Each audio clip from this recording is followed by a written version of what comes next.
C'est Tamron qui cette semaine vous présente la story de Benjamin.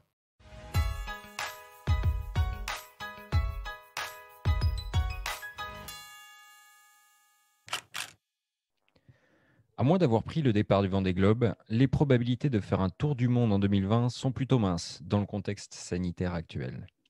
Alors, pourquoi ne pas le faire tout simplement depuis son canapé ? C'est ce que nous propose Bruno Maltor, jeune photographe globetrotter, avec son jeu de société Votre Tour du Monde. Sur sa chaîne YouTube, il explique avoir mis un peu plus d'1 an pour élaborer ce jeu. Ni dés, ni plateau, ni pion, Votre Tour du Monde repose uniquement sur des cartes. Logique pour un voyageur. La photo occupe une place de choix. Des images prises par l'auteur figurent au dos des cartes comportant des questions et livrent parfois de précieux indices pour trouver le nom d'un volcan au Guatemala, citer spontanément des fleuves américains ou des châteaux de la Loire, selon le niveau de difficulté. Le but étant de cumuler des objets pour valider 4 itinéraires tirés au hasard, tout en glanant des actions pour progresser dans sa quête ou semer d'embûches le parcours de ses concurrents.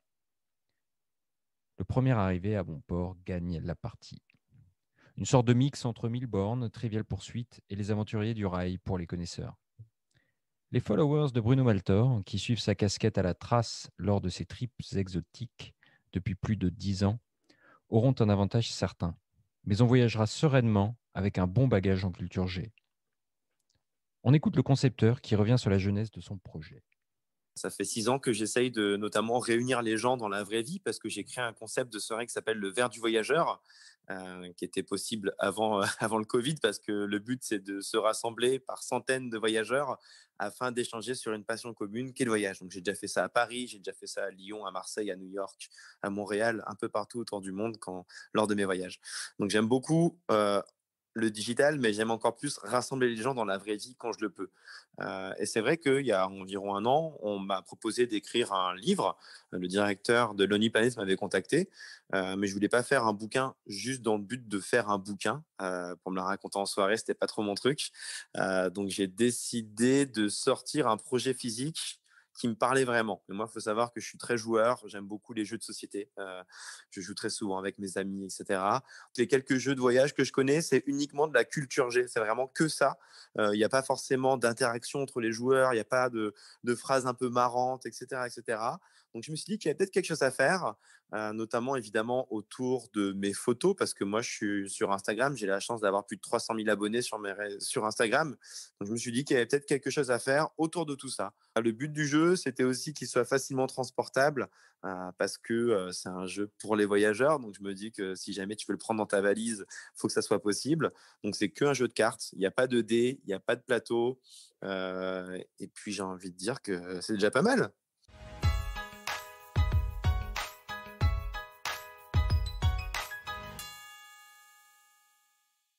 Tu y as joué, Benjamin ? C'est cool ? Ouais, j'ai pu essayer. Alors, j'ai profité de ce week-end de grisaille. Le week-end dernier, j'ai pu mettre la main sur un exemplaire, alors que le jeu est en rupture de stock. Là, il serait a priori réapprovisionné le 22 décembre. C'est très sympa en fait. Bon, moi j'aime beaucoup voyager, j'aime la photo, donc ça m'a parlé. Les niveaux de difficulté sont relatifs. Disons que il faut quand même s'intéresser un petit peu à la géographie, quoi. Très clairement, sinon on peut pas jouer avec tout le monde, on va dire. Mais c'est très sympa. Et effectivement, c'est très intuitif. On rentre très vite dedans. Et on peut imaginer prendre ça avec soi en voyage. Le côté, voilà, sur le coin d'une table, jouer à des cartes comme ça, c'est plutôt bien vu. Donc moi je recommande, et pour un prix relativement modeste, quoi, 15,95 €, ça reste correct. Ok.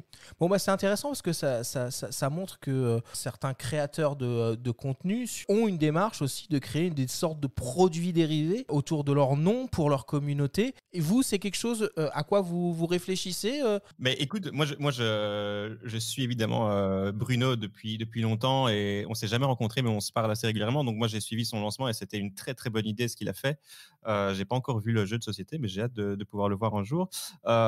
je trouve que la démarche de sortir un produit par rapport à proposer à sa communauté est une très bonne idée. Alors moi, j'ai sorti un livre par le passé, je vends mes tirages, mais j'ai pas sorti un produit exclusivement destiné à ma communauté. Si ce n'est que mon livre, il est sorti suite à un projet que j'ai fortement documenté sur Instagram, et donc indéniablement, il était aussi destiné à cette communauté qui m'avait suivi tout au long du projet, quoi. Et toi, Aura? J'ai très envie d'en savoir plus sur ce produit parce que je suis justement une grande fan de jeux de société. Alors si c'est en plus lié au voyage, je trouve ça très intéressant. Et pour ma part, je n'ai pas de produit physique.